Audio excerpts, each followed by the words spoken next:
Heavy snows are on their way to Lower Michigan. Obama unveils proposal. Hi, I'm Joanna Pleaser. And I'm Kevin Lau. Welcome to Public Eye News.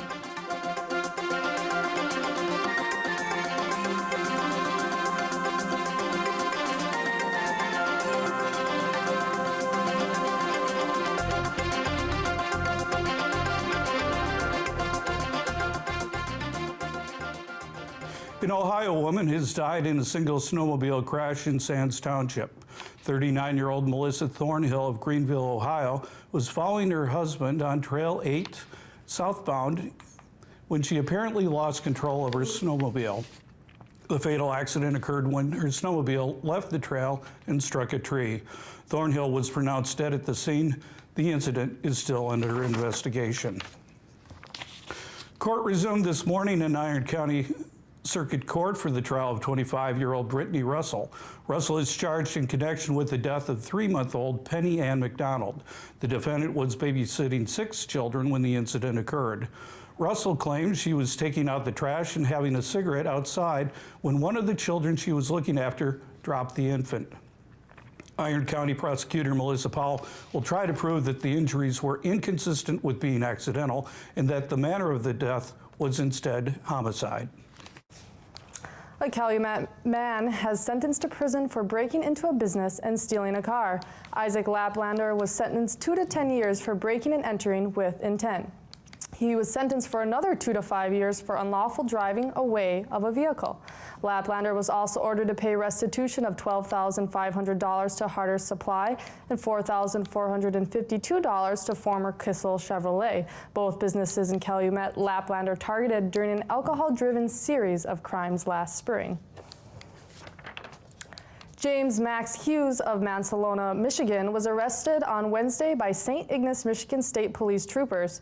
Hughes is accused of meeting women on an online dating website using a false name, initiating a dating relationship with them, and conning them out of money after gaining their trust. Hughes has also received private loans, vehicles, and other goods and services from numerous people and businesses using a false name.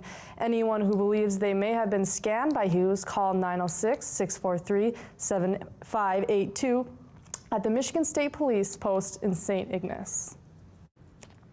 If you were planning on an early start to your spring break in Lower Michigan, you might not want to leave the UP until after Thursday afternoon. Heavy snows of 8 to 10 inches are expected all across Lower Michigan, with the heaviest across Bay City, Saginaw, Flint, Owasso, the Thumb, and northern Oakland County. Areas to the outside, such as Midland, Lansing, and Kalamazoo, they should expect 6 to 8 inches. The state forecast could change considerably, so all motorists are encouraged to check road conditions before they get underway. Hazing and underage drinking have resulted in the disbanding of the University of Michigan's oldest sorority. The national leadership of Kappa Alpha Theta disbanded the U of M's local chapter after violation of previously imposed sanctions.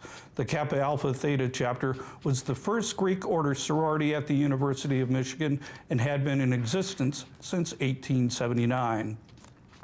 Members of the sorority have been given until April 28th to vacate the historic Ann Arbor Colonial Revival House where they have been residing.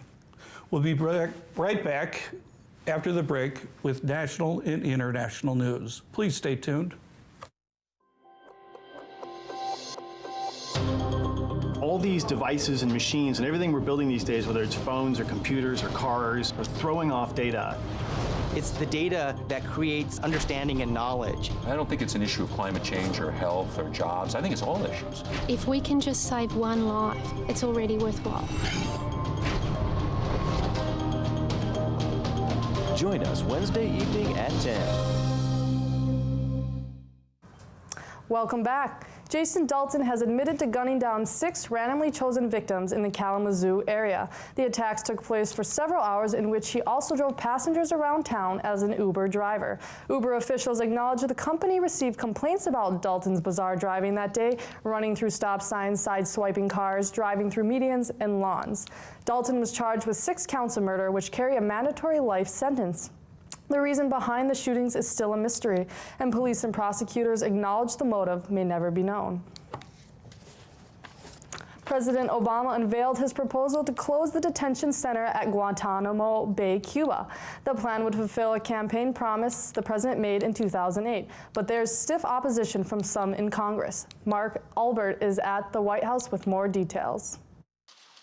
President Obama announced his latest proposal to fulfill a campaign promise and close the detention facility at Guantanamo Bay in Cuba. It's counterproductive to our fight against terrorists because they use it as propaganda in their efforts to recruit.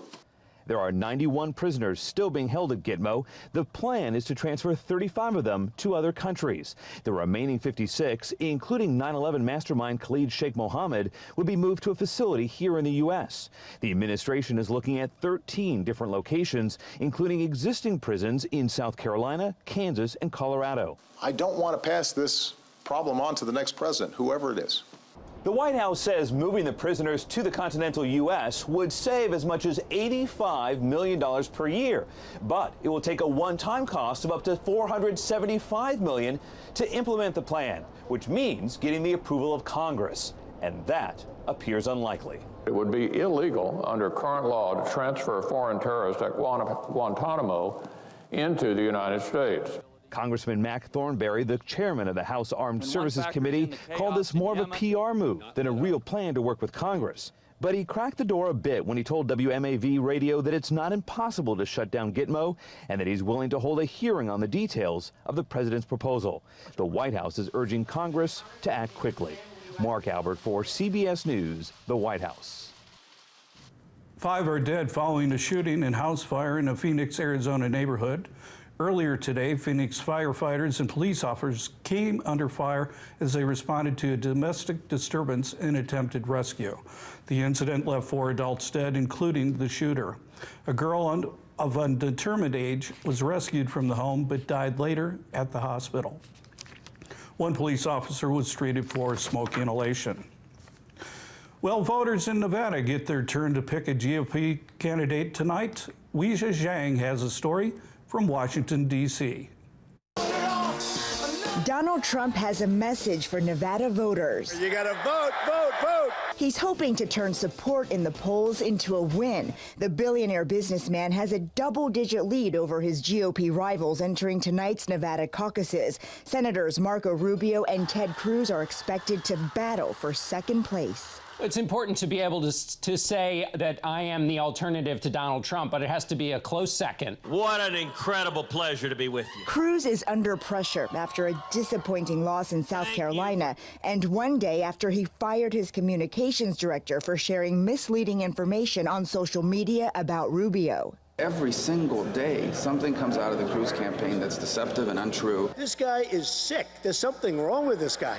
Cruz says he's conducting his campaign with the highest standards of integrity. None of you have heard me throw the kind of insults at Marco Rubio that he throws at me every single day. Both Cruz and Rubio have invested significant time and money in Nevada, but it will be up to voters there to decide if anyone can slow Donald Trump. Weijia Zhang, CBS News, Washington. And after the break, we'll have your weather and sports. Stay tuned.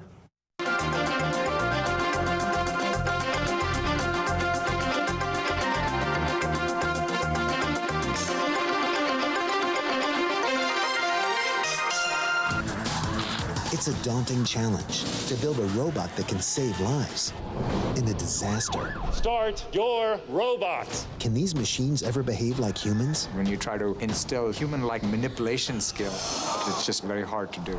And if they succeed, are we ready for the consequences? We need to be considering both good and bad effects. Rise of the Robots on Nova. Wednesday evening at 9. Hello, welcome back to Public Eye News. I'm Eric Shapiro with a look at your weather. As you can see behind me, the sun came out just long enough to hopefully chase away those winter blues. Currently, it's mostly cloudy with a temperature 39 degrees and winds south-southwest at 10 miles an hour and a barometric pressure of 30.8 inches and falling. Tonight, we'll see some clouds with a low of 28 and winds southwest at 5 miles an hour. Tomorrow we'll see some more clouds with a high of 33 and winds north at 14 miles an hour. Taking a look across the UP, it's been fairly cloudy with a few pockets of sun. Here in Sault Ste. Marie, it is mostly cloudy with a temperature of 32. In Manistee, it's 33 degrees. Escanaba's 32, Menominee is 31. In Iron Mountain, it's 35. In Ironwood, it's 34 and cloudy. Up in Houghton, it's 37. And back here in Marquette, it's 39 and partly cloudy. Let's take a look at your weather ahead. Thursday will be a high of 23 and a low of 18 with some snow showers. Friday we'll have a high of 32, a low of 25 and cloudy. And Saturday we'll have a high of 35, a low of 19 and mostly cloudy. So Dan, it looks like the sun kind of broke up that bad weather we've been having, and it seems like Detroit's trying to break up their own streak as well. Yeah, the Wings are trying to break up their sad little losing streak they got going on right now.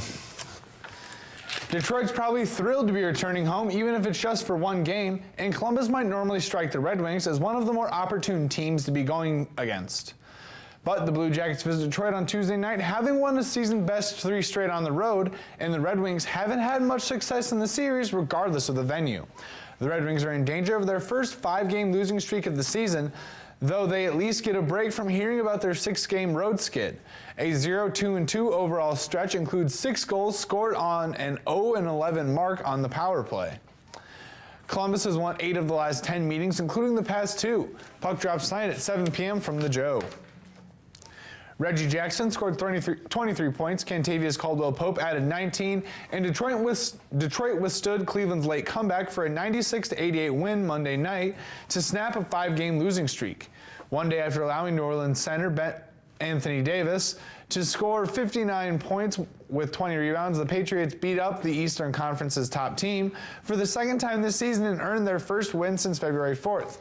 Andre Drummond added 15 rebounds for the Pistons, who led an 18-point lead in the fourth quarter, dwindled to 6 before putting away the Cavs and ending their 5-game winning streak.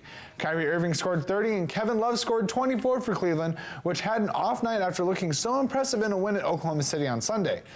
LeBron James scored just 12 points, 13 below his average, and went 5 for 18 from the floor, missing all 4 3-point tries and committing 6 turnovers. The Pistons will be at home tomorrow night against Philly. And finally, Memphis Grizzlies center Marc Gasol will miss the remainder of the season after having surgery to repair a fracture in his right foot. Gasol, who averaged 16.6 points, 7 rebounds, and 3.8 assists this season, had the procedure to repair a non-displaced type 2 fracture in the non-navicular bone on Saturday. The team said he is expected to make a full recovery. Gasol suffered the injury February 8th, and it is uncertain whether he'll be able to participate with Spain at the 2016 Summer Games in Rio de Janeiro. The 7'1" Gasol signed a 5-year contract with Memphis in July of 2015 after earning a starting spot in last year's All-Star Game and becoming the first Grizzlies player voted to the NBA All-Team. The Grizzlies are currently 23-32, good for 5th in the Western Conference standings. Well, Joanna, I know in Memphis you got to put on your blue suede shoes, but I hear in Manhattan a woman decided to put on more of a lead foot. That is very true, Dan. In October, Caroline Westlake was found guilty of assaulting co-worker Kate Sanders with a wine glass at a Christmas party. Kate Sanders suffered from a cut on the cheek. Both who worked together at a London zoo had each dated colleague Adam Davies. The court found that Westlake had struck Sanders recklessly, but not intentionally, and charges have been cleared. On Tuesday in Manhattan, a woman became very irate after being asked to stop smoking on the bus she was currently riding. The woman then jumped into the driver's seat and took the vehicle for a brief joyride. The bus went 4 blocks before a dispatcher reached through the window and shut it off. The woman was taken to a hospital for psychiatric evaluation. Well, that's all the time we have here at Public Eye News. Tune in tomorrow for tomorrow's show.